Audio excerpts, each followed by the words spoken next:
और बड़ी खबर है, जेपी नड्डा और अमित शाह ने की बैठक। राजस्थान के डिप्टी सीएम के साथ बैठक की। प्रेमचंद बैरवा के साथ अलग से की गई बैठक में हाल में कुछ घटनाओं को लेकर चर्चा की गई है। राजस्थान प्रभारी राधा मोहन दास, सह प्रभारी विजय राहटकर भी मौजूद रहे। जेपी नड्डा के आवास पर थी बीजेपी की बैठक। उपचुनाव को लेकर नड्डा के आवास पर यह बैठक थी और इस दौरान प्रेमचंद बैरवा के साथ अलग से एक बैठक की गई है, जिसमें गृह मंत्री अमित शाह, जेपी नड्डा, प्रभारी आरएमडी अग्रवाल, उप प्रभारी भी मौजूद रहे। और प्रेमचंद बैरवा को लेकर हाल के दिनों में जो कुछ घटनाएं हुई उसको लेकर यहां चर्चा की गई है। ये बड़ी और अहम खबर, राजस्थान के डिप्टी सीएम के साथ बैठक की गई है, अलग बैठक हुई है। एक बैठक उपचुनाव को लेकर, दूसरी बैठक प्रेमचंद बैरवा के साथ अलग से बैठक। पॉलिटिकल एडिटर अदिति नागर हमारे साथ फोन लाइन पर कनेक्ट हैं। अदिति, क्या हिदायत दी गई उप मुख्यमंत्री को?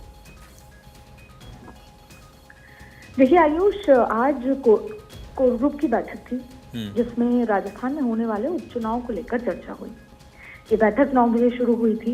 इसमें मुख्यमंत्री सहित केंद्रीय मंत्री भी इसमें मौजूद थे। गजेंद्र सिंह शेखावत, अर्जुन राम मेघवाल, साथ में राजेंद्र राठौड़ मौजूद थे। प्रभारी राधा मोहन सिंह अग्रवाल मौजूद थे। प्रेमचंद बैरवा भी मौजूद थे। अमित शाह भी इसमें मौजूद थे और जेपी नड्डा के आवास पर ये बैठक हुई थी। उससे पहले उत्तर प्रदेश की बैठक हुई थी। दरअसल मुख्यमंत्री की आज 1:20 की जर्मनी को लेकर फ्लाइट है रात में। ऐसे में जो मुख्य मुद्दे थे, सर्वेस को लेकर, तमाम चीजों को लेकर चर्चा की गई। जब मुख्यमंत्री रवाना हो गए, करीबन कुछ देर बैठक का हिस्सा होने के बाद, उसके बाद गजेंद्र सिंह शेखावत भी रवाना हो गए, कैलाश चौधरी भी रवाना हो गए, अर्जुन राम मेघवाल भी रवाना हो गए। लगभग सभी निकल चुके थे।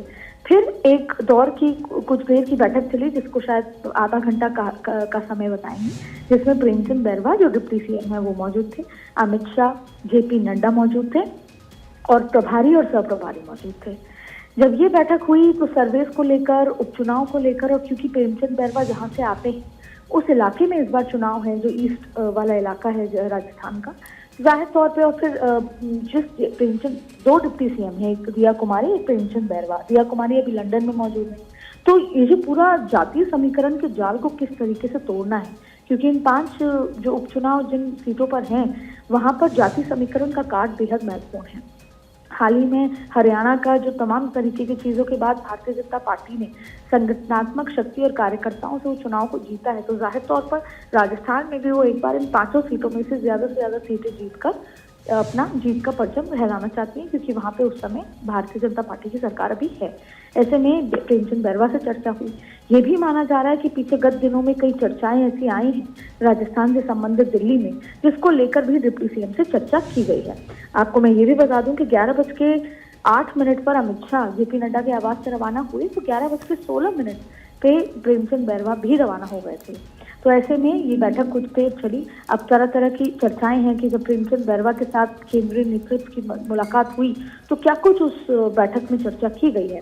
हालांकि जब हमने अपने सूत्रों से बात की आयुष, तो उन्होंने कहा कि जाहिर तौर पे सीएम क्योंकि रवाना हो चुके थे, डिप्टी सीएम के नाम पर वही मौजूद थे, दूसरी डिप्टी सीएम दिया कुमारी ट्रैवल कर रही हैं, तो कई ऐसे मुद्दे थे, अहम मुद्दे, जिसमें रणनीतिक तौर पर कई फैसले लेने थे, जिनको लेकर चर्चा की गई। और जाहिर तौर पे प्रेमचंद बैरवा से संबंधित भी कई ऐसी चर्चाएं थी जिसको लेकर उसमें चर्चा की गई है। लेकिन आज ये कहना गलत नहीं होगा कि 5 सीटों के उपचुनाव का जो होमवर्क है वो लगभग पूरा कर लिया गया है। अब इसको जमीन पर उतारने की बात है। सबसे मुख्य मुद्दा था जो आए हुए केंद्र और राज्य के सर्वे हैं उन 5 सीटों को लेकर, उसका मिलान हुआ, उस पर चर्चा हुई और सर्वे के बाद जहां कमी है उसकी भरपाई के लिए कैसे काम करना है उस पर भी विस्तार से चर्चा की गई है।